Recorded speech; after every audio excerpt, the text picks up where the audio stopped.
मैं पिछला वीडियो बना रहा था जिसमें चंड भैरवी और वैभव चंडिका आदि का विवरण मैंने दिया था, तो उसमें कुछ तकनीकी अनियमितता आ गई थी जिससे उसका अंतिम भाग उसमें मेरी आवाज़ नहीं आ रही है। लेकिन मैं जो उद्देश्य की पूर्ति के लिए जो प्रसंग था उसका विवरण मैंने पूरा उसमें दे दिया है। अभी मैं इसमें आपको कुंडली में ग्रहों के बारे में बता रहा हूँ। ये चीज़ मैं बताऊँ इसके पहले मैं एक चीज़ और बता दूँ कि मुझे कमेंट करेंगे तो कमेंट का उत्तर आपको नहीं मिल पाएगा। कारण क्या है? क्योंकि फेसबुक और यूट्यूब वाले उनका कुछ प्रीमियम और कुछ क्या पोस्ट बूस्ट करने के लिए पैसा मांगते हैं कि इतना पैसा खर्च कीजिए, ये होगा, और वो मैं करता नहीं हूँ। परिणाम ये होता है कि वो मेरा चैनल मॉनिटर कर देते हैं और जो मैं उत्तर देता हूँ वो नहीं पहुँचा पाते हैं। तो इसलिए यदि मुझे संपर्क करना हो तो मैं अपना व्हाट्सएप नंबर हर वीडियो में देता हूँ, इसमें भी दे रहा हूँ, उसको आप नोट कर लीजिए। उस पर आप मुझे संदेश दीजिए। उचित और आवश्यक हो तभी दीजिए, टाइम पास के लिए मत दीजिए, क्योंकि मैं उसका उत्तर नहीं दे पाऊँगा। मेरा नंबर नोट कर लीजिए 9889649352। मैं अब आगे का विषय बता रहा हूँ। कुंडली में ग्रह ऐसे होते हैं जो देखने में लगता है कि ये ऐसे ही सामान्य रूप से बैठे हैं, लेकिन वह जीवन में सबसे बड़ी उन्नति देते हैं, राजयोग का अवसर प्रदान करते हैं। तो शुभ ग्रह तो मान लीजिए जैसे गुरु हो गया, शुक्र हो गया इत्यादि, ये तो मान लीजिए चलिए ठीक है, शुभ ग्रह हैं, इनको सब लोग जानते हैं कि शुभ ग्रह हैं, ये अच्छा फल देंगे, उनको मैं छोड़ देता हूँ। मैं उन पाप ग्रहों के बारे में लेके चलता हूँ जिनके बारे में अक्सर लोग भयभीत रहते हैं। शनि, मंगल, राहु, ये ग्रह मैं बता दूं कि ये जब उन्नति और विकास या राजयोग देते हैं तो इनके अगल बगल आसपास कोई ग्रह टिकता नहीं है। ये अबाध गति से आगे बढ़ाते हैं लोगों को, और जितनी भी बाधाएं, जितने भी शत्रु रास्ते में आते हैं वो सब विनष्ट होते चले जाते हैं। अपनी कुंडली देखिए, अपनी कुंडली आप देखिए, उसमें आपकी राशि क्या है। राशि क्या होती है? जिस भाव में चंद्रमा बैठा हुआ, जैसे मान लीजिए कि 9 नंबर में चंद्रमा बैठा है तो आपकी राशि धनु हो जाएगी। तो अब देखिए कि उस राशि से शनि आपका किस भाव में बैठा है, किस राशि में बैठा है और कौन से भाव में। मान लीजिए कि मान लीजिए 11वें भाव में बैठा है चंद्रमा से शनि, मान लीजिए 11वें भाव में बैठा है। 11वें भाव में वो मान लीजिए अशुभ है। वैसे शनि लग्न से 11वें भाव में लाभकारक माना जाता है, किंतु मैं राशि से मान के चलता हूँ और उसको अशुभ मान के चलता हूँ। कारण क्या है? क्योंकि वो कहा गया है कि पापा लाभे प्रशस्ता, किंतु उसकी सीधी दृष्टि 5वें भाव पर भी होती है, तो इससे यश, कीर्ति, पुत्र इत्यादि का नुकसान करता है। तो चलिए उसको मैं मान के चलता हूँ। मान लीजिए शनि 11वें भाव में है, अशुभ है, निर्बल है, जैसे भी है। अब यह देखिए कि वह शनि मान लीजिए 11वें भाव में बैठा है और मान लीजिए तुला राशि में बैठ गया है। तुला राशि में तो उच्च का हो जाएगा। चलिए तुला राशि को छोड़ दीजिए, आप मिथुन को ले लीजिए। मिथुन राशि में बैठा है। तो अब देखिए कि चंद्रमा से 11वें भाव में शनि मिथुन राशि का बैठा है। अब देखिए कि मिथुन राशि का स्वामी कौन होता है? बुध। तो बुध को ले लीजिए और फिर देखिए कि बुध किस राशि में बैठा है, उसका स्वामी। 3 हो गए। एक तो शनि हो गया, दूसरा शनि जिस राशि में बैठा है उसका स्वामी, और जिस वो शनि के राशि के स्वामी जिस भाव में बैठा है, जिस राशि में, उसका स्वामी। तीनों को ले लीजिए।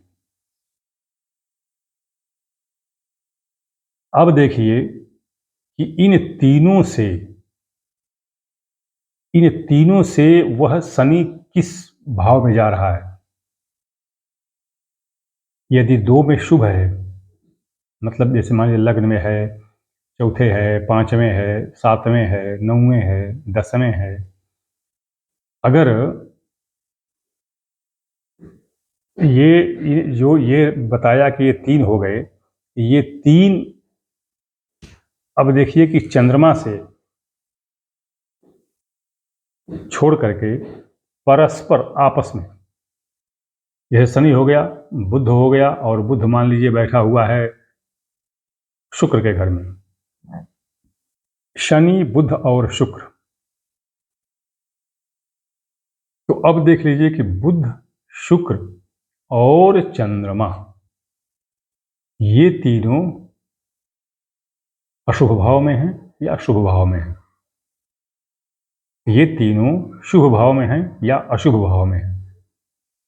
अगर इन तीनों में से 2 भी शुभ भाव में हो गए, 2 भी अगर शुभ भाव में हो गए, शुभ स्थिति में हो गए, तो यूं समझ लीजिए आप कि यह शनि आपको महान उत्थान देगा, बहुत बड़ा योग कारक हो जाएगा।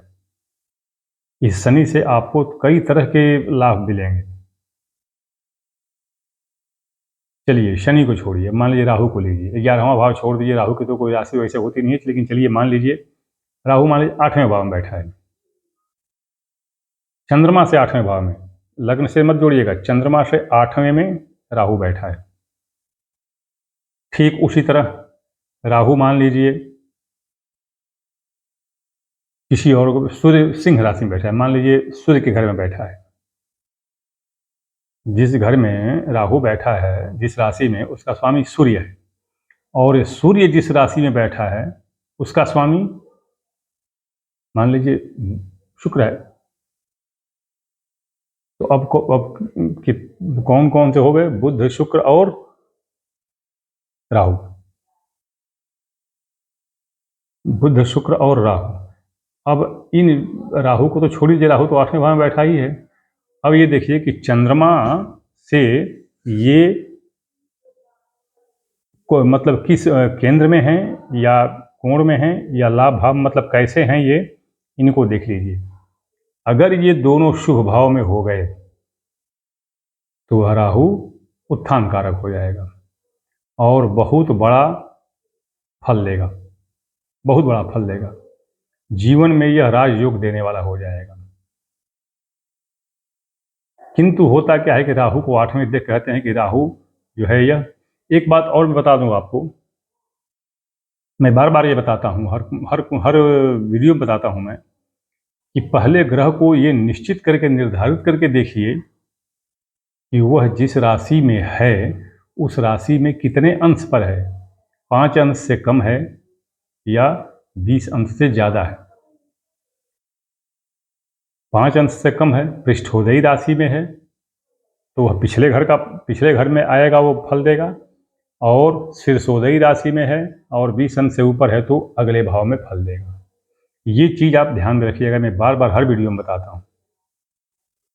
तो इस तरह निर्धारित करके देख लीजिए कि ये चंद्रमा से हैं, परस्पर केंद्र में, कोण में हैं, और अगर ये 2 में शुभ हो गए तो यूं समझ लीजिए कि यह राहु जीवन का सबसे बड़ा सुख देगा और ये योग कारक हो जाएगा। अब ये अब कहें, ये पूछा जाएगा कि भाई हम इसके लिए और कुछ क्या कर सकते हैं? तो देखिए, कीजिए, राहु की आराधना कीजिए, पूजा कीजिए, कोई बात नहीं है। लेकिन इसका सबसे अच्छा प्रभाव अगर चाहते हैं राहु की प्रसन्नता के लिए, तो राहु जिस राशि में बैठा है, जिस राशि में राहु बैठा है उसके स्वामी की आराधना कीजिए।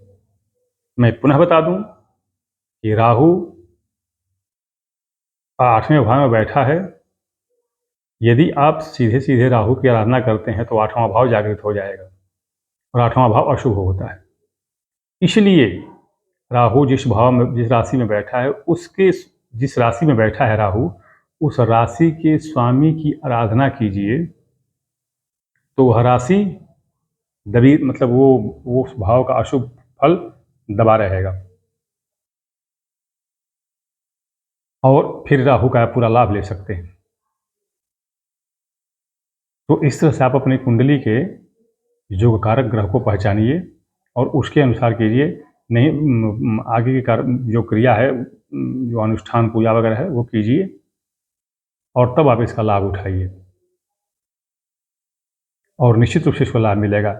ये देखिए, ये जो भी बताता हूँ ये सब विशेष नियम में ढूंढ करके विविध ग्रंथों से रखा हूँ बहुत पहले से, और जिनका मैंने व्यावहारिक रूप में सतही तौर पर प्रयोग भी किया है, और ये विशेष सिद्धांत में आते हैं। सामान्य सिद्धांत में है कि वो जो किम करिष्यन्ति ग्रहाः सर्वे यस्य केंद्रे बृहस्पतिः मत्तमातंगजूथानां भिनत्य कोऽपि केसरी। और शेष ग्रह अशुभ ग्रह के क्या कर सकते हैं यदि अकेले गुरु केंद्र में है तो ये सामान्य हो गया, विशेष में नहीं हो गया। अभी आप खुद ही सोचिए, गुरु केंद्र में लग्न में मान लीजिए बैठ गया, 8वें 12वें भाव का स्वामी है, 8वें और 12वें भाव का स्वामी है, केंद्र में बैठ गया, लग्न में बैठ गया और शनि के, मंगल के, राहु के साथ बैठ गया, किसी भी एक के साथ भाव के साथ बैठ गया, फिर तो ये गुरु पूरी कुंडली चौपट कर देगा।